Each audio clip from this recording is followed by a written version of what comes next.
For most of human history, survival was measured one cycle at a time. Sun then moon then sun again. Find food today, find water today, find somewhere safe to sleep tonight, and do it all again tomorrow. There was no guarantee of a next season, only a next day. So early humans had to make constant, practical choices. Where's the nearest shelter? Where's something to eat? Where's water? Who else is nearby that might help? None of it was obvious, and none of it was optional. And here's the strange part. Humans were never built to win those problems through raw physical power. Not the fastest, not even close. A human being loses a flat-out sprint to almost anything worth chasing. A deer, a kudu, an antelope, every single time. But humans could do something almost nothing else could. Keep going. 20 miles in a day, on foot, in the heat, without stopping to cool off, because most fast animals can sprint, but they can't sweat while they run, and eventually they overheat and have to stop. Humans could sweat and breathe independently of their stride, chase an animal for hours in the midday sun, and simply outlast it. It's called persistence hunting, and it left a permanent mark on human anatomy. Look at the base of a human's skull and neck,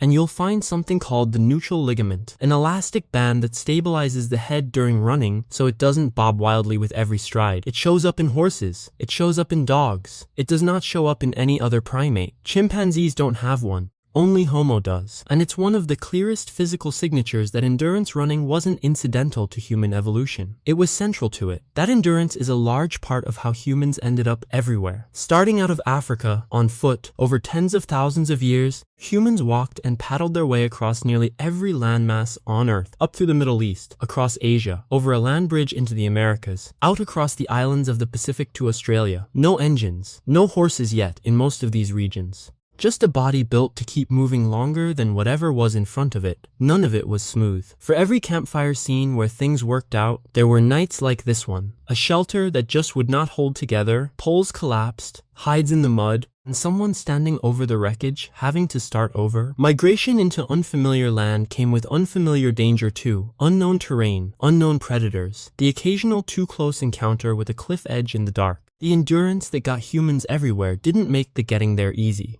It just made it possible. Then, sometime around 15 to 20,000 years ago, something changed the entire equation. Wolves had been trailing human camps for a long time already, drawn in by scraps, by warmth, by the leftovers of a persistence hunt. At some point, in more than one place, that relationship tipped from tolerance into partnership. Whether it started with an orphaned wolf pup raised by hand, or with the boldest, calmest wolves gradually choosing to stick around camp generation after generation, the outcome was the same. An animal built for its own kind of endurance running started working with the animal that had already run half the planet. The payoff wasn't small. A single dog could be harnessed to a simple sled of poles, called a travois, and drag a load that would otherwise take multiple people to carry by hand. Scale that up across a whole team, and the math changes completely. A handful of dogs in harness, working together, could pull an entire family, their tools, their shelter, and their winter supplies across the snow in a single trip, the kind of workload that would otherwise take an entire group of people carrying everything on their backs. 6 dogs, doing the hauling work of an entire camp. It's a strange kind of alliance when you say it plainly. One species that evolved to outlast anything on foot, and another species that evolved to do the same thing on 4 legs, ending up walking side by side.